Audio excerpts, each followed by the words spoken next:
বারবার বলছি আসহাবুল কাহফ এবং সূরাতুল কাহফ এটাই হচ্ছে শেষ জামানার সূরা। কিভাবে? এই একটা সূরাকেই নবী সাল্লাল্লাহু আলাইহি ওয়াসাল্লাম দাজ্জালের সাথে সম্পৃক্ত করেছেন, অন্য কোনো সূরাকে করেন নাই। আর দাজ্জাল শেষ জামানার বড় ফিতনা। তারপর খাবার কিনতে গেলেন, রুটি কিনলেন, অর্থ দিলেন, অর্থ রৌপ্য মুদ্রা, আমাদের মতো বোগাস কাগজের টাকা না, আমাদের মতো ইলেকট্রনিক মানি না, অরিজিনাল ইসলামিক মানি, সোনার কয়েন এবং রূপার কয়েন। রূপার কয়েন দিলেন। 309 বছর ঘুমিয়েছিলেন, তো টাকাটা নষ্ট হয়ে যায় নাই, তাই না? তাহলে ইসলামের মুদ্রা এমন একটা জিনিস হতে হবে যেটার একটা ইন্ট্রিনসিক ভ্যালু আছে, যেটা 1000 বছর পরেও যার মূল্য ঠিক সেম থাকবে, আপনার টাকার মূল্য সেম থাকবে না। প্রতারণা চলছে সারা বিশ্বে, এবং এই কাগজের টাকা দিয়ে সারা বিশ্বের সম্পদ লুট করে ফেলছে। মুসলিমরা এখানে নির্বিকার, স্কলারদের কোনো খবরই নাই এগুলো সম্পর্কে। যাই হোক, এরপর যেটা হলো, ওই দোকানদার ধরে ফেললেন, এই টাকা তো অনেক আগের টাকা, কোথায় পেলে? তুমি গুপ্তধন পেয়েছো নিশ্চয়ই। সে বলল, আমি এখানকার রাষ্ট্রের প্রধানের ছেলে, আমি এখানকার সাংসদদের ছেলে, আমি এখান থেকে চুরি করবো কি জন্যে? আমি গতকালকে এখান থেকে বের হয়েছি, আমার সাথীরা সেই গুহায় ঘুমিয়ে আছে, এরা তো মনে করতেছে পাগল ব্যক্তি। তো সেই কয়েনটা নিয়ে তারা দেখলো যে সেই কয়েনে যে বাদশার ছবিটা আছে, এই বাদশার নাম দাকিয়ানুস, যে কিনা আজকে থেকে 300 বছর আগে মৃত্যুবরণ করেছে। বুঝতে পারছেন কি ব্যাপারটা?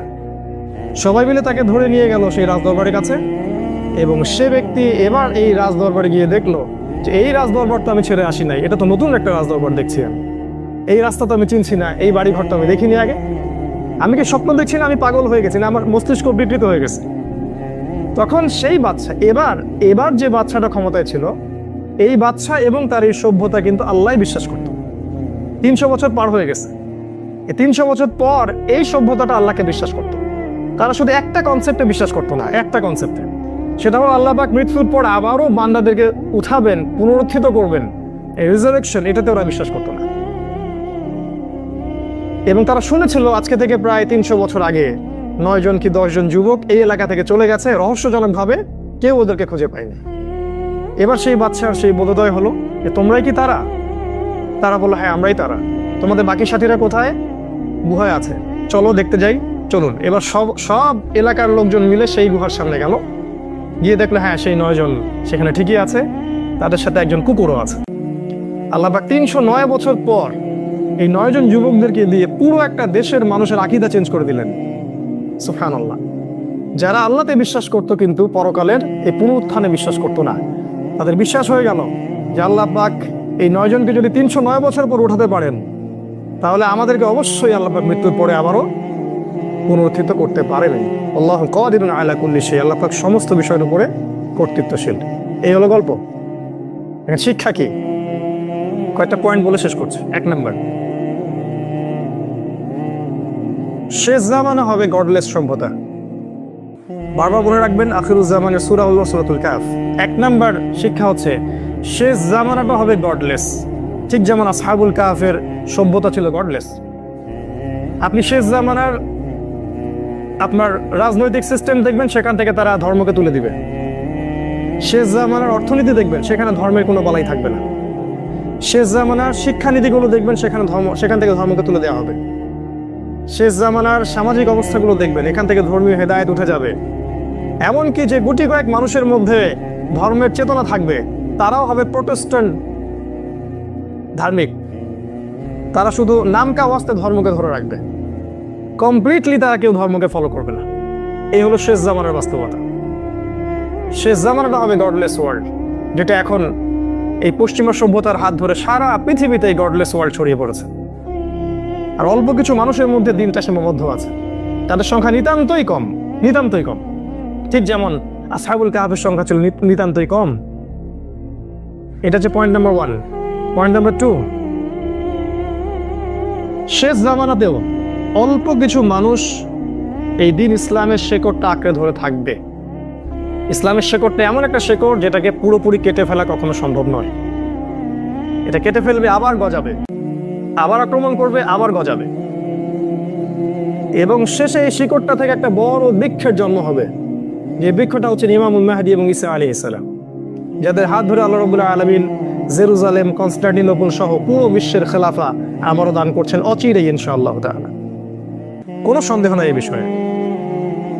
তো তার পয়েন্ট হচ্ছে শেষ জামানাতেও অল্প কিছু মানুষ হলেও দিন ইসলামকে তার আঁকড়ে ধরে থাকবে। এটা পয়েন্ট নাম্বার 2। তাই হতাশ হবেন না এবং আল্লাহর কাছে দোয়া করতে হবে আমরা যেন সেই অল্প সংখ্যক মানুষের মধ্যেই অন্তর্ভুক্ত হতে পারি। আল্লাহ পাক বলেছেন ওয়া কলিলুম মিন ইবাদিয়াশ শাকুর, আমার ইবাদতগুজার বান্দার সংখ্যা খুবই কম। নাম্বার 3, এই অল্প মানুষ যারা রিলিজিয়ন ফলো করবে শেষ জামানায় তাদের মধ্যে একটা মেজর অংশ হবে যুবক শ্রেণীর মানুষ। এই যুবকদের জন্যই আগামীর সময়টা আসতেছে, বুড়াদের জন্য আগামীর সময়টা না। তারা চলে যাবে, আপনি থাকতে পারেন, আল্লাহ চাইলে আমরা থাকতে পারি, অথবা আমাদের এই ছোট ছোট বাচ্চাগুলো আছে এরা থাকবে ইনশাআল্লাহ। সামনের দিনগুলো এই যুবক শ্রেণীর জন্য, আখিরুজ্জামান যুবকদের জন্য। রাসূল সাল্লাল্লাহু আলাইহি ওয়াসাল্লাম বলেছেন আল্লাহ রাব্বুল আলামিন কিয়ামতের মাঠে 7 শ্রেণীর মানুষকে তার আরশের নিচে ছায়া দিবেন। তার মধ্যে 1 শ্রেণীর মানুষ যারা যৌবনকালটা আল্লাহর জন্য উৎসর্গ করেছে। তাই যুবকদের প্রতি নাসিহা থাকবে, জ্ঞান অর্জন করুন, প্রচুর জ্ঞান অর্জন করুন, পড়াশোনা করুন, ভার্সেটাইল বইপত্র পড়ুন, কোরআন, সুন্নাহ, হিস্ট্রি, ইকোনমিক্স, ফিলোসফি সব বইপত্র পড়তে হবে। স্কলারদের শরণাপন্ন হন, আমল করেন, জামা গঠন করেন। যারা দিনের জন্য কাজ করছেন সবার সাথে মিউচুয়াল আন্ডারস্ট্যান্ডিং রেখে চলেন, একটা উম্মাহ গড়ে তোলেন, পরিবার গড়ে তোলেন, শারীরিক প্রিপারেশন নেন, মানসিক প্রিপারেশন নেন, ঈমান তাজা রাখেন, একসাথে থাকেন। সামনে দাওয়াত এবং জিহাদ আপনার জন্য অপেক্ষা করছে ইনশাআল্লাহ, ইনশাআল্লাহ তাআলা। আসহাবুল কাহফের ক্ষেত্রেও তারা ছিলেন অল্প কিছু যুবক। সামনের দিনগুলো হবে যুবকদের জন্য ইনশাআল্লাহ। 4 নাম্বার পয়েন্ট হচ্ছে এই যুবকদের কিন্তু মধ্যে বেশিরভাগই ছিল উচ্চ পদস্থ কর্মকর্তা। তারা কিন্তু রাস্তাঘাটের ছেলেরা ছিলেন না, তারা কেউই কিন্তু রাস্তাঘাটের অর্ডিনারি পিপল ছিলেন না আমাদের মতো। এই আসহাবুল কাহফের প্রায় ম্যাক্সিমাম ব্যক্তি ছিলেন ওই সময়কার রাষ্ট্রীয় যে পদমর্যাদা আছে প্রশাসনিক কর্মকর্তার ছেলে। আজকে আমাদের রাজনীতিবিদদের প্রতি নসিহত থাকবে, প্রশাসনিক কর্মকর্তাদের প্রতি নসিহত থাকবে। প্রত্যেক যে সদস্য, প্রত্যেক যে ভাই, মুসলিম ভাই, আপনি প্রশাসনে আছেন, র্যাবে আছেন, পুলিশে আছেন, আর্মিতে আছেন, যে কোনো বাহিনীতে আছেন, ইভেন পলিটিক্সে আছেন, তাদের সবার প্রতি নসিহত থাকবে আসহাবুল কাহফের মতো হয়ে যান সময় থাকতে। আপনার এই মেধা, আপনার এই শক্তি, আপনার এই ক্ষমতা যা আল্লাহ আপনাকে দিয়েছেন আল্লাহর পথে ঢেলে দেন ইনশাআল্লাহ। আগামী দিন আপনার জন্য অপেক্ষা করছে। আসহাবুল কাহফ এই 9 জন মিলে পুরো ওই কান্ট্রি, ওই সভ্যতার বিরুদ্ধে থাকতে পারে, আপনারাও পাবেন ইনশাআল্লাহ। আমরা জানি যে আপনারা মুসলিম,